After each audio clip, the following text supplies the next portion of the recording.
एक लकड़हारा जंगल में लकड़ियां काटने जाया करता था। उसी जंगल में एक फकीर की झोपड़ी थी।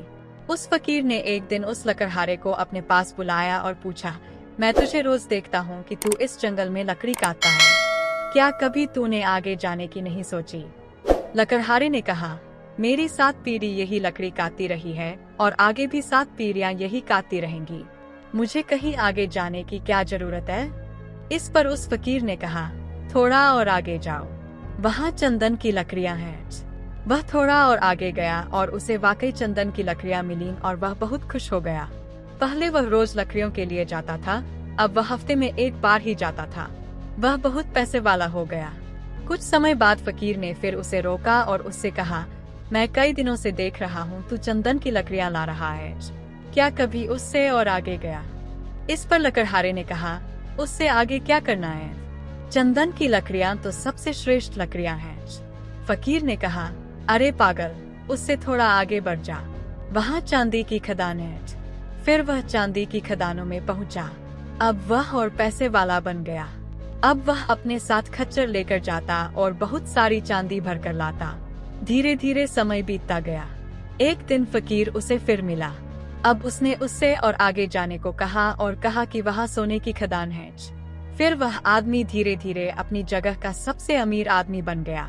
उसके पास बहुत सुंदर घर हो गया जो महल की तरह था। कई साल बीत गए। एक दिन वह अपने रथ से कहीं जा रहा था। सामने वह फकीर आ गया। फकीर को देखते ही वह आदमी रथ से उतरा और उसे प्रणाम करके कहा, आप बहुत दिनों के बाद दिखे। उस फकीर ने कहा, लेकिन आज भी मैं तुझसे वही प्रश्न पूछता हूँ। उस आदमी ने उस फकीर की बात बीच में ही काटते हुए कहा, अब आप मुझसे नहीं कह सकते कि और आगे जाओ, क्योंकि मैं बहुत आगे चला गया हूँ। पृथ्वी का पूरा चक्कर काट लिया है मैंने सोने से भी आगे हीरे जवाहरात की खदानी ढूंढ ली है। मुझे सब कुछ मिल गया है। मैंने जान लिया है कि आगे कुछ भी नहीं है। मैं पूरी पृथ्वी का चक्कर लगाती चुका हूँ, इसलिए अब आप मुझसे आगे जाने की बात ना कहे। इस पर फकीर जोर जोर से हंसने लगा और उसने कहा, आगे अभी बहुत कुछ है। वह आदमी बोला, उससे आगे क्या है? फकीर ने कहा, उससे आगे मैं हूँ। क्या कभी तुमने सोचा कि जिस आदमी को चांदी, सोने, हीरे जवाहरात सब की खबर हो, वो इस झोपड़ी में क्या कर रहा है? यह बात सुनकर लकड़हारा वही चुपचाप खड़ा हो गया और सोचने लगा, हाँ वाकई जिस इंसान को इन सब चीजों के बारे में पता है, वह इस झोपड़ी में क्या कर रहा है। तब उसने याद किया कि मैंने जब भी इस फकीर को देखा, ध्यान मुद्रा में ही देखा। क्या ध्यान इन सबसे आगे की चीज है? क्या ध्यान से बढ़कर और कुछ भी नहीं? क्या यह सारी चीजें ध्यान के आगे फीकी है? वह आदमी उस रथ से उतर गया और फिर उसके बाद कभी उस रथ पर नहीं चढ़ा। ध्यान आत्मा की खुराक है, आत्मा को मजबूत करता है। ध्यान एक ऐसी आदत है जो जीवन बदल सकती है और वह आदत है ध्यान करने की आदत। एक भिखारी था जो रेल सफर में भीख मांगता था। एक दिन उसने एक सूट बूट पहने सेठ को देखा और सोचा कि यह व्यक्ति उसे अच्छी भीख देगा। वह उससे भीख मांगने लगा। सेठ ने भिखारी से कहा, तुम हमेशा मांगते ही हो, क्या कभी किसी को कुछ देते भी हो? भिखारी ने जवाब दिया, साहब मैं तो भिखारी हूँ, हमेशा लोगों से मांगता ही रहता हूँ। मेरी इतनी औकात कहाँ कि किसी को कुछ दे सकूं।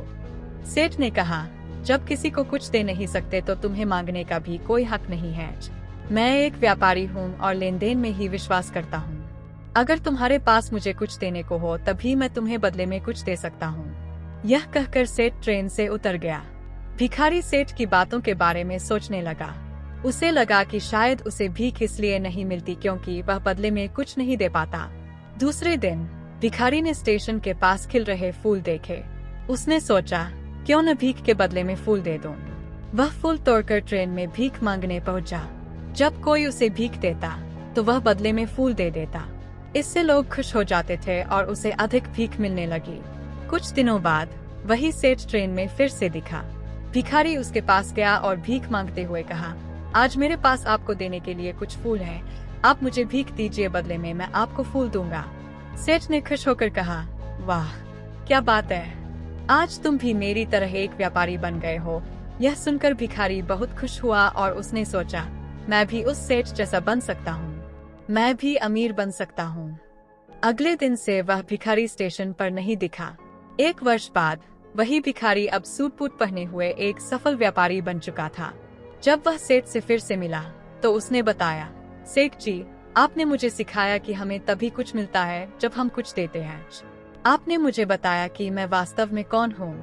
आज मैं फूलों का एक बड़ा व्यापारी हूँ और इसी व्यापार के काम से दूसरे शहर जा रहा हूँ। सेठ ने भिखारी की बातें सुनकर कहा, यह सब तो तुम्हारी समझ की ही बात है। जिस दिन तुमने खुद को व्यापारी समझा, तुम व्यापारी बन गए।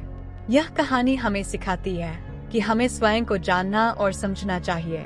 जिस दिन हम समझ लेंगे कि हम कौन हैं, उस दिन हम अपने जीवन में बहुत कुछ हासिल कर सकते हैं। दोस्तों, अगर आपको ये छोटी सी कहानी पसंद आई तो लाइक और अपने दोस्तों के साथ शेयर जरूर करना। इस संसार में देखने के लिए अनेक सुंदर स्थान हैं, परंतु सबसे सुंदर स्थान है बंद आंखों से अपने भीतर देखना।